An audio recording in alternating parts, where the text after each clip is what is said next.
नमस्कार, मैं डॉक्टर राजेश कुमार, सहायक प्रोफेसर हिंदी विभाग, राजकीय स्नातकोत्तर महिला महाविद्यालय रोहतक। अपने इस व्याख्यान में हम मध्यकालीन काव्यकुंज जो बीए प्रथम सेमेस्टर में हिंदी की पाठ्य पुस्तक है उसमें मीरा के पद हैं उनकी व्याख्या करेंगे। इससे पहले के व्याख्यानों में हम 18 पदों की व्याख्या कर चुके हैं। इस व्याख्यान में हम 19वें पद से शुरू करते हैं। देखिए, मेरो बेड़ो लगा जो पार प्रभु जी अरज करूँ छूँ, या भाव में मैं बहु दुख पायो, संसार शोक निवार, अष्टकर्म की तलब लगी है, दूर करो दुख भार, यो संसार सब भयो जात है, लक्ष 84 रीधार, मीरा के प्रभु गिरधर नागर, आवागम निवार। पहले कठिन शब्द देख लेते हैं। पेड़ो यानी बेड़ा या बड़ी नाव, लगा जो लगा दो, प्रभु जी प्रभु को संबोधित है, अरज यानी प्रार्थना, करूँ छूँ यानी कर रही हूँ, या भाव यानी इस भाव में, इस हालत में, शोक यानी दुख, संसार यानी समस्त या संसार के समस्त दुख, अष्टकर्म 8 कर्म की, 8 पहर की, 8 पहर के लिए भी आता है, या अष्ट कर्म भी कह सकते हैं हम, अष्टकर्मों से दूर करना, तलब यानी एक प्रकार से व्याकुलता, बहो बहता बहना, बहा हुआ जाता है, लक्ष 84 यानी 84 योनियों में जो आदमी जन्म लेता है उसका इसमें उल्लेख है। आवागम आना जाना यानी जन्म मरण का जो बंधन है, जो चक्र है, उसे निवार यानी निवारण करना, हटा देना, दूर कर देना।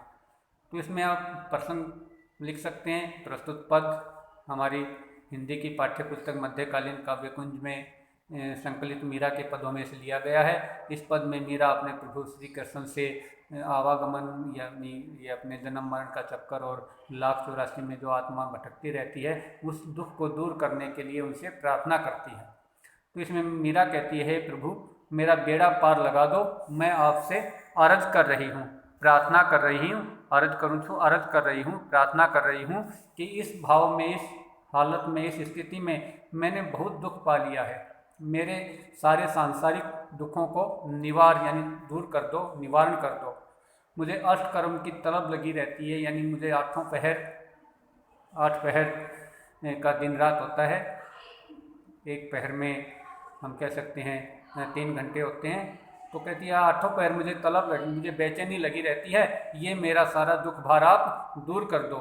ये संसार है, ये 84 लाख योनियों के चक्कर में बहता जाता है। तो है मेरे प्रभु नागर गिरधर, मेरे भगवान, मेरा ये पुनर्जन्म का जो चक्कर है, बार बार जन्म मरण का ये जो आना जाना है संसार में, इसका आप निवारण कर दो, यानी मुझे आप मुक्त कर दो, या अपने धाम दे दो, या मुझे आप मोक्ष प्रदान कर दो, अर्थात मेरा उद्धार कर दो। इस प्रकार की प्रार्थना मीरा करती है। तो इसमें देखिए, संसार को एक प्रकार से दुखों का घर मीरा ने बताया है। आप ये इसके विशेष में लिख सकते हैं। सहज सरल मीरा के भावों का अनुकूल ब्रज भाषा मिश्रित राजस्थानी भाषा है, तत्सम तद्भव शब्दों का प्रयोग है। अनुप्रास अलंकार इसमें आप बता सकते हैं। माधुर्य गुण है, प्रसाद गुण है, शांत रस, भक्ति विषयक सभी पदों में आप लिख सकते हैं। और संबोधन शैली, गीति शैली का इसमें प्रयोग हुआ है। इसके बाद 19वां पद देखिए। रंग भरी राग भरी, राग सु भरीरी, होली खेलिया शाम संग, रंग सु भरीरी, उड़त गुलाल लाल बादला रो रंग लाल, पिचका उड़ावा रंग रंगरी झरीरी, चोवा चंदन अर्गजा, महाकेसर नो गागर भरीरी, मीरा दासी गिरधर नागर, चेरी चरण धरीरी। कठिन शब्द देखिए। राग यानी प्रेम, और रंग भी, भरी यानी भरी हुई, उससे में उल्लसित है, भरी हुई है स्नेह में, प्रेम में। श्याम श्री कृष्ण, सु यानी से, बादला यानी बादलों, रो यानी का बादलों का, पिचकारी के लिए जो होली में प्रयोग करते हैं, झरी यानी झड़ी, चौवा चंदन अर्गजा, ये सुगंधित पदार्थ हैं, विभिन्न प्रकार के। चौवा सुगंधित द्रव्य होते हैं, चंदन भी, अर्गजा भी जैसे अगरबत्ती वगैरह बनती है, अर्घ। केसर भी, केसर सुगंधित पदार्थ जो उसमें रंग आदि जिससे बनाए जाते हैं। गागर यानी मटका, घड़ा। चेरी यानी दासी, धरी यानी धारण कर लो, या चरणों की दासी हूँ, चरणों की दासी बना ले। तो इसमें आप उसी प्रकार पिछले पद की भांति प्रसंग बना सकते हैं। इसमें व्याख्या आप देखिए कि इसमें जो है वो होली का वर्णन है। मीरा अपने घनश्याम के साथ होली खेल रही है अपने किसी मानसिक स्तर पर ही। मीरा को लगता है कि उसके प्रभु आ गए हैं और वे उसके साथ होली खेल रही है। बड़ी बड़ी रंग से भरी हुई, राग से भरी हुई, स्नेह से भरी हुई मीरा होली खेल रही है। रंग भरी, राग भरी, रंग से भरी हुई है, सराबोर है, रंग बिरंगी रंगों में डूबी हुई है, प्रेम से भरी हुई है और वह अपने श्याम के साथ होली खेल रही है। वो लाल लाल गुलाल उड़ रहा है और ऐसा लगता है कि बादल भी लाल हो गए हैं उस गुलाल के रंग में, बादलों तक वो रंग फैल गया है, इतना गुलाल उड़ रहा है। पिचकारी से रंगों की झड़ी लग रही है, रंग उड़ रहे हैं। सुगंधित पदार्थ चौवा, चंदन, अगर आदि और केसर हैं वो गागर में भरे हुए हैं। उसके मटके, उसके बर्तन वहाँ भरे हुए हैं जो एक दूसरे के ऊपर होली खेलते समय डाल रहे हैं। मीरा कहती है कि हे मेरे गिरधर नागर, मुझे अपने चरणों में ही स्थान दें, या मैंने आपके चरण ही धारण कर लिए हैं।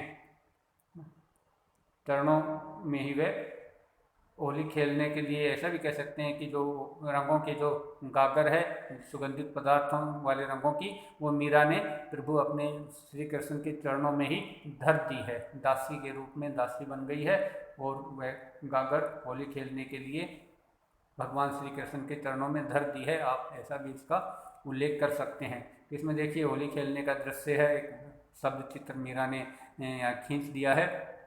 मीरा की वही सहज सरल भावानुकूल राजस्थानी भाषा का मिश्रित रूप इसमें है। इसमें वही आप प्रसाद और माधुर्य गुण बता सकते हैं। तत्सम तद्भव शब्दावली का प्रयोग है, अनुप्रास अलंकार है और पुनरुक्ति प्रकाश इसमें आप बता सकते हैं। इसमें उपमा अलंकार भी है। श्रृंगार रस का इसमें आप प्रयोग बता सकते हैं। इसमें भक्ति भावना का इतना प्रतिपादन नहीं है जितना श्रृंगार या एक प्रकार से वो एक मौज मस्ती का उल्लास जिसमें मीरा ने दर्शाया है जो होली पर होता है। इस प्रकार इसमें गीति शैली मीरा के पद सभी गेय हैं, तो गीति शैली मीरा के पदों में स्वाभाविक रूप से है ही।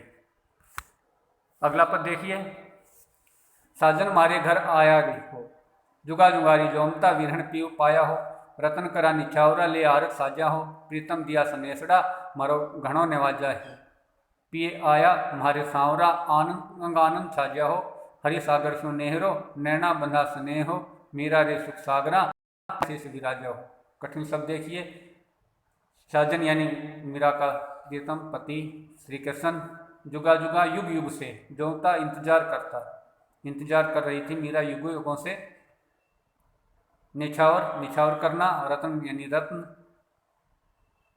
सने, सनेसड़ा यानी संदेश में कोई एक मैसेज भेजना, संदेश दे देना। व्यक्ति को कहते हैं जो बहुत अधिक जो प्रिय हो, जिसको बहुत अधिक चाहते हों, है ना। और गरीब निवाज के लिए यानी गरीबों को के एक प्रकार से रक्षक या गरीबों पर कृपा करने वाले, वहाँ भगवान को गरीब निवाज भी कहा जाता है। और देखिए नेहरो यानी नेह स्नेह, नैना यानी नैनों से, आँखों से, सुख सागरा सुख रूपी सागर, रूपक अलंकार आप बता सकते हैं सुख का सागर, शेषी यानी शेष पर, विराजा यानी विराजमान, स्थित, धारण करना। तो इसमें वही प्रसंग आप बता सकते हैं कि प्रस्तुत पद में मीरा अपने प्रियतम श्री कृष्ण को अपने घर आया हुआ वो समझती है या घर आने के लिए निमंत्रित करती है। लेकिन इस पद में तो कहती है, ये सोचती है कि वो मन में उसके ऐसे कुछ चित्र है कि उसके प्रियतम, उसके साजन उसके घर आ गए हैं। तो मीरा कहती है कि साजन हमारे घर आया हो, कि मेरे पति भगवान श्री कृष्ण मेरे घर आ गए हैं। युगों युगों से मैं उनका इंतजार कर रही थी, तो युगों युगों से इंतजार करती हुई विरहिन को फिर उसका पति मिल गया हो, प्राप्त कर लिया, फिर यानी पति पाया, उनसे मिल गया है। अब वह रत्न निछावर कर रही है, रत्न लुटा रही है और आरती साज उसकी आरती उतार रही है, आरती का थाल सजाकर आरती उतार रही है। प्रीतम ने संदेश दिया है उसे, क्योंकि वो उसका बहुत अधिक प्रिय है, बहुत अधिक उस पर दयावान है। इस प्रकार ये प्रियतम का उसे संदेशा दिया है, तो उसने बड़ी कृपा की है उसके प्रीतम ने, यानी उसे प्रेम का संदेश देकर उसके घर आकर भी हम कह सकते हैं।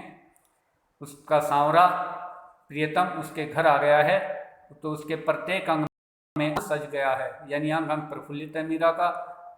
मीरा कहती है हरि सागर सो नेहरो, हरि रूपी जो सागर है, समुद्र है, उससे उनका स्नेह है और नैनों से इस स्नेह को बांधा हुआ है, यानी नैनों की डोर से उन्होंने श्री कृष्ण के प्रति अपना स्नेह बांधा हुआ है।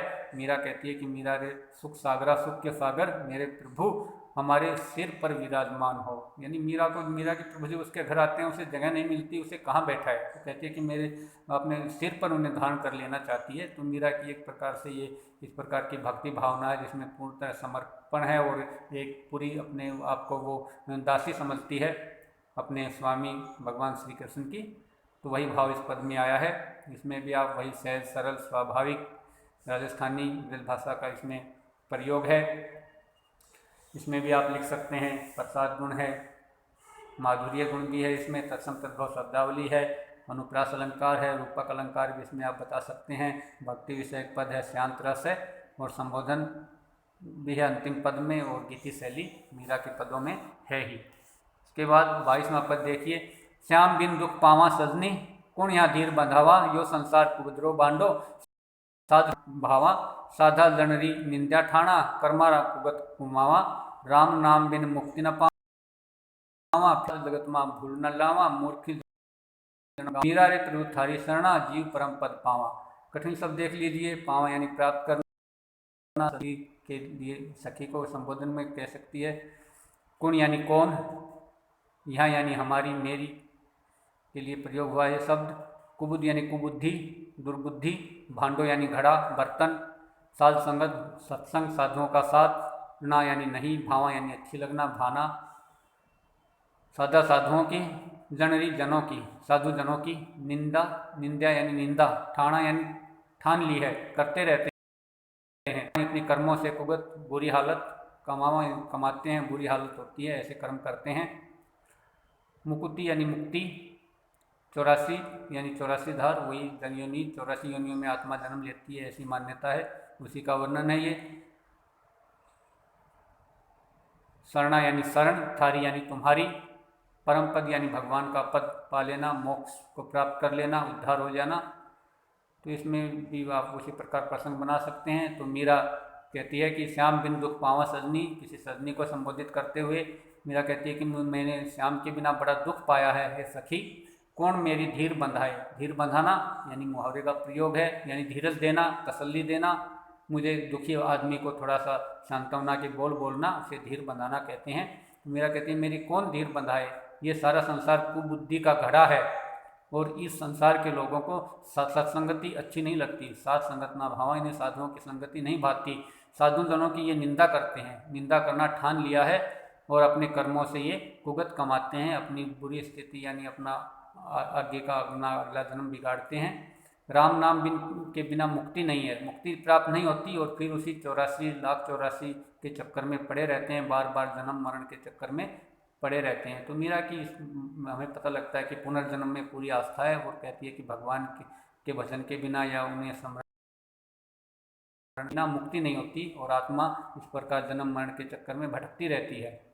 साधुओं के संगत में भूलकर भी नहीं जाते ऐसे लोग और ऐसे मूर्ख अपना जन्म गुमा देते हैं, यानी व्यर्थ कर देते हैं। गुमावा यानी व्यर्थ करना, बिता देना, व्यतीत कर देना।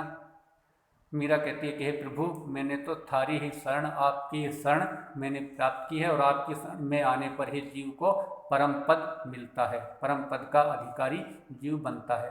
तो इस प्रकार इसमें आप देखिए मीरा की जो एक निष्ठ भक्ति वही इसमें प्रतिपादित है, वही मीरा के भाव के अनुकूल सहज सरल ब्रज भाषा राजस्थानी मिश्रित रूप इसमें है।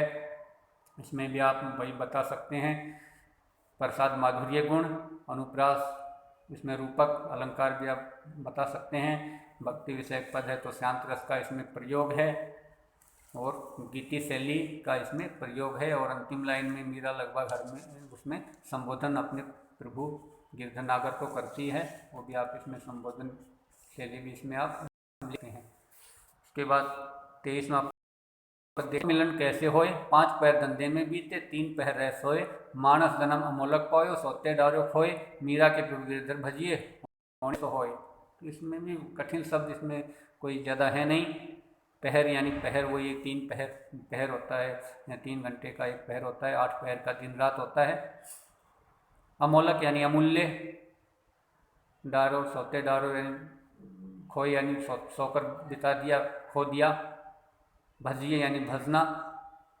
देखिए उसी प्रकार आप इसमें प्रसंग बना सकते हैं। प्रस्तुत पद हमारी हिंदी की पाठ्य पुस्तक मध्यकालीन काव्यकुंज में संकलित मीरा के पदों से लिया गया है। यहाँ मीरा प्रभु अपने गिरधर नागर को भजने के लिए ही स्वप्रेरित है और लोगों को भी वो प्रेरित करती है। मीरा कहती है कि प्रभु से मिलन कैसे होए, प्रभु से कैसे, क्यों उसे भजते ही नहीं, उसे याद ही नहीं करते। 5 पहर तो लोगों के 5 पहर तो धंधे में बीत जाते हैं और 3 पहर सोकर बीत जाते हैं। तो इस प्रकार 8 पहर दिन रात ऐसे ही बिता देते हैं। मनुष्य का जो अमूल्य जन्म है ये सोकर ही खो देते हैं। मीरा कहती है प्रभु गिरधर भजिए, गिरधर का ही भजन करना चाहिए, प्रभु गिरधर का भजन करना चाहिए, जो होएगा वो होता रहेगा, यानी होने से बिल्कुल नहीं डरना चाहिए, क्या होगा क्या नहीं इसकी चिंता छोड़कर प्रभु गिरधर नागर का ही भजन करना चाहिए। तो इसमें आप विशेष में वही बता सकते हैं कि इसमें मीरा भगवान की भक्ति के लिए प्रेरित करती है, भगवान की भक्ति का इसमें मूल्य बताया गया है। वही मीरा के भावों के अनुकूल सहज सरल भाव अभिव्यक्ति प्रदान करने वाली राजस्थानी मृद भाषा का मिश्रित रूप इसमें है। इसमें भी आप तत्सम तद्भव शब्द लिख सकते हैं। इसमें भी आप प्रसाद और मानवीय गुण इसमें आप बता सकते हैं। अनुप्रास अलंकार का प्रयोग है, भक्ति विषय पद है, शांत रस है और गीति शैली का इसमें प्रयोग है। इसके भाव साम्य में आप कबीर का भी एक दोहा लिख सकते हैं कि मानस जन्म अमोल था कौड़ी बदले जाए। कबीर कहते हैं उसमें, रात गवाई सोए कर दिवस गवायो खाए, मानस जन्म अमोल था कौड़ी बदले जाए। उस दोहे का भी यही भाव है जैसा मीरा के इस पद का है। तो ये दोहा आप लेख कर सकते हैं भाव साम्य में। के बाद 24वां पद देखिए, हो जी हरि कित गए नेह लाए, नेह लगाए मेरो हर लियो, रस भरी टेर सुनाए, मेरे मन में ऐसी आवे मरु जहर विष खाए, छाड़ी गए विश्वासघात करी ने करी नाव चढ़ाए, मीरा के प्रभु कब्रे मिलोगे रहे मधुपुरी छाए। मीरा को लगता है कि मीरा के प्रभु से छोड़कर चले गए हैं और मथुरा में जाकर बस। इसमें वही विरह की अभिव्यक्ति है। कठिन शब्द देख लेते हैं। कित यानी कहाँ, नेह यानी स्नेह प्रेम,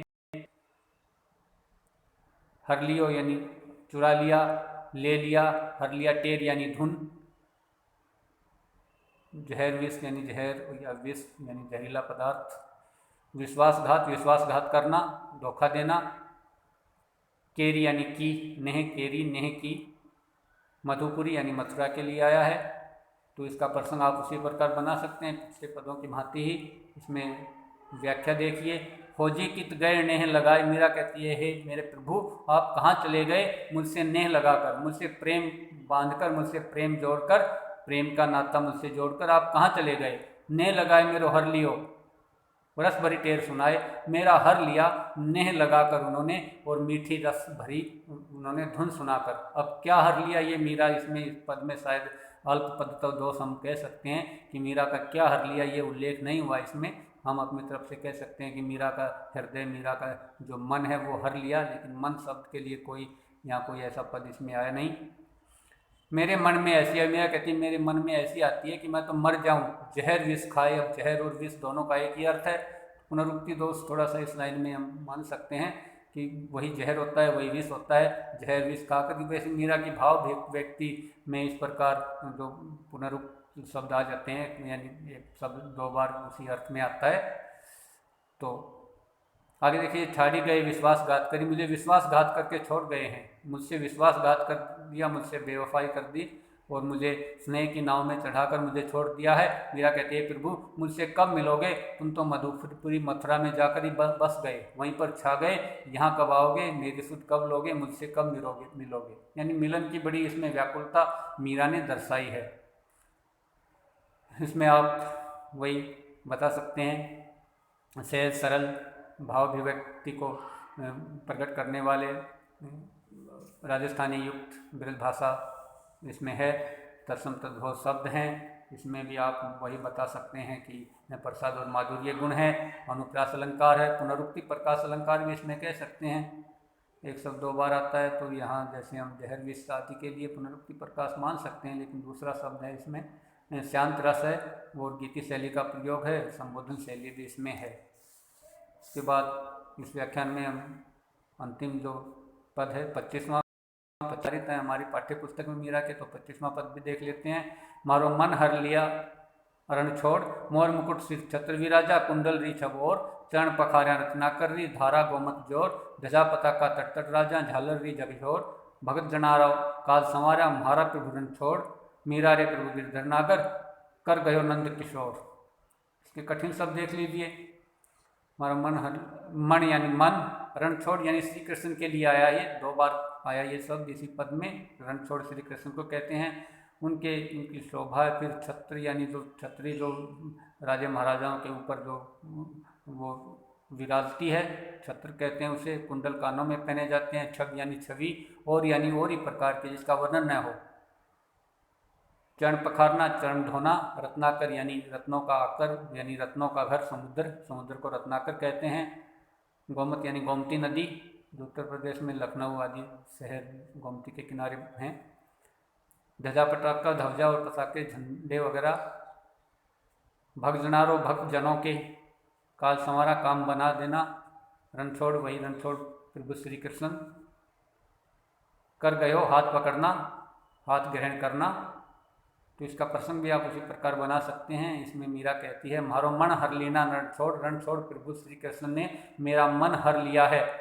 मोर मुकुट सिर छत्र विराजा, उनके सिर पर मोर मुकुट है, सिर पर छत्र है और उनके कानों में कुंडल है। उनकी छवि और ही प्रकार की है, उस छवि का वर्णन नहीं हो सकता। ऐसे उनके कानों में कुंडल लटक रहे हैं। उनके चरणों को वो रत्नाकर यानी सागर उनके चरण धोता है और उस सागर में जाकर गोमती की धारा मिलती है। गोमती नदी उस सागर में जाकर मिलती है, वह सागर उनके चरणों को धो रहा है। ध्वजा पताका, उस नदी के किनारे जहाँ सागर भगवान श्री कृष्ण के चरण धो रहा है, वहाँ भी कह सकते हैं कि ध्वजा पताके उनके प्रत्येक तट पर वहाँ लहरा रही हैं। और झालर हैं, झालरों की झकझोर हो रही है। ध्वजा पताकें फहरा रही हैं, झालरों की सजावट हो रही है, ऐसा कह सकते हैं। भक्तजनों के काल संवारते हैं, सभी काल अपने भक्तों के प्रभु बना देते हैं, काल संवारने वाले हैं। कौन? मीरा के जो प्रभु हैं रणछोड़, वे सभी भक्तों के काल संवारते हैं, काल संवारने वाले हैं। मीरा कहती है, हे मेरे प्रभु गिरधर नागर, मेरा हाथ ग्रहण कर लीजिए, या मेरा हाथ तो आपने ही ग्रहण किया है, आपने ही मेरा हाथ पकड़ा है। तो उन्हें ही इस प्रकार मीरा संबोधित करती है कि किस प्रकार उन्होंने भगवान रणछोड़ ने मीरा का मन हर लिया है और उनकी कैसी छवि है। इसमें भगवान श्री कृष्ण की छवि और सौंदर्य, उनकी जो वेशभूषा है उसका भी वर्णन मीरा करती है। भक्त वत्सलता का इसमें वर्णन है। इसमें के विशेष में आप वही बता सकते हैं, सहज सरल भावानुकूल राजस्थानी युक्त इसमें ब्रज भाषा का प्रयोग है। तत्सम तद्भव दोनों प्रकार के शब्द आए हैं। माधुर्य गुण है, प्रसाद गुण भी है, अनुप्रास अलंकार है और पुनरुक्ति प्रकाश अलंकार भी भाव की उद्दीपन में एक शब्द 2 बार आता है। पुनरुक्ति प्रकाश अलंकार आप कह सकते हैं। शांत रस का इसमें परिपाक हुआ है और वही संबोधन शैली और गीति शैली इसमें है। इस प्रकार ये मीरा के पद हम समाप्त करते हैं। धन्यवाद।